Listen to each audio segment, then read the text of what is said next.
সবাইকে ক্ষমা করে দিলাম, আমার কারো প্রতি অভিযোগ নাই। অডিও আপনারা শুনছেন না? এত মানুষকে হত্যা করার পরেও খুনি কোন সাহসে সে বলে যে তোমাদেরকে ক্ষমা করে দিলাম, কোনো অভিযোগ নাই? কতটা নির্লজ্জ হলে, কতটা অমানুষ হলে, কতটা বেহায়া হলে এই কথা তারা বলতে পারে?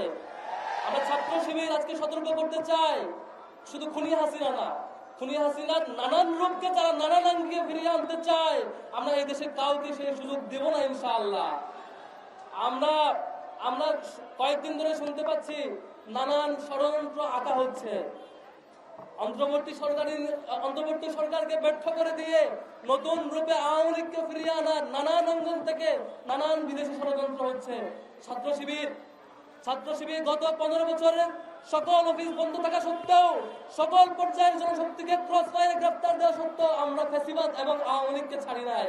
নতুন কেউ যদি ষড়যন্ত্র করে থাকেন, আমরা ইসলামী ছাত্র শিবির টিকে থাকতে, এই বাংলাদেশে ইসলামী ছাত্র শিবিরের দায়িত্বশীল এবং জনশক্তিরা যতদিন থাকবে কোন ষড়যন্ত্রকে সফল হতে দেব না ইনশাআল্লাহ।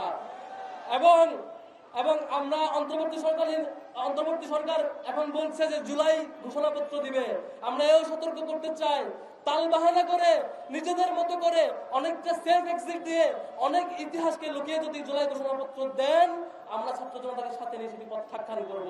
আমাদের সকল ইতিহাসকে স্মরণ করে, সকল যে ভিক্টিমাইজ হওয়ার সকল ইতিহাস, আমাদের গণ অভ্যুত্থানের যে দীর্ঘ যাত্রা, প্রত্যেকটা যাত্রাকে স্মরণ করে স্বীকৃতি দিয়ে সকল ক্যাটাগরি ভিকটিমকে, নিরপরাধ মানুষ যে ভিকটিম হয়েছে সবকিছুকে স্বীকৃতি দিয়ে এই জুলাই গণ অভ্যুত্থানের ঘোষণাপত্র দিতে হবে।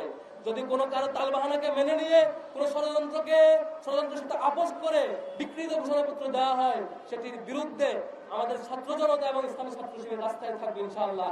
আমরা সর্বশেষ যারা সম্প্রতি অনেকে ছাত্র শিবিরকে নিয়ে বিকৃত ইতিহাস বর্ণনা করছেন, তালবাহানা করছেন, সোশ্যাল মিডিয়ায় প্রপাগান্ডা চালাচ্ছেন এবং নানা বয়ান তৈরি করছেন, তাদেরকে সতর্ক করতে চাই, আওয়ামী লীগ সকল ধরনের উপকরণ নিয়ে ছাত্র শিবিরকে দমাতে পারে নাই। আপনারা টুঙ্কো প্রস্তুতি নিয়ে ছাত্র শিবিরকে ঠেকাইতে পারবেন না। সতর্ক হয়ে যান। সকল ক্যাম্পাসে ছাত্র শিবির, সকল অফিস বন্ধ থাকা সত্ত্বেও প্রত্যেকটা হলে শিক্ষার্থীরা, ছাত্র শিবির শক্তিরা টর্চার্ড হওয়ার পরও, কারাগারে যাওয়ার পরও শিবিরকে কেউ দমাইতে পারে নাই। আপনাদের এই টঙ্ক প্রস্তুতি আমাদের কিচ্ছু করতে পারবে না ইনশাআল্লাহ। সতর্ক হয়ে যান। আমরা আপনাদেরকে সাথে নিয়ে দেশ গড়তে চাই। আমরা ষড়যন্ত্রের ভাগিদার হয়ে, ষড়যন্ত্রের ভিকটিম হয়ে একে অপরের বিরুদ্ধে যেতে চাই না। সতর্ক হন, সবাই ঐক্যবদ্ধ হয়ে দেশ গড়বো ইনশাআল্লাহ। ওয়া মা তাওফীক ইল্লা বিল্লাহ। আসসালামু আলাইকুম ওয়া রাহমাতুল্লাহ।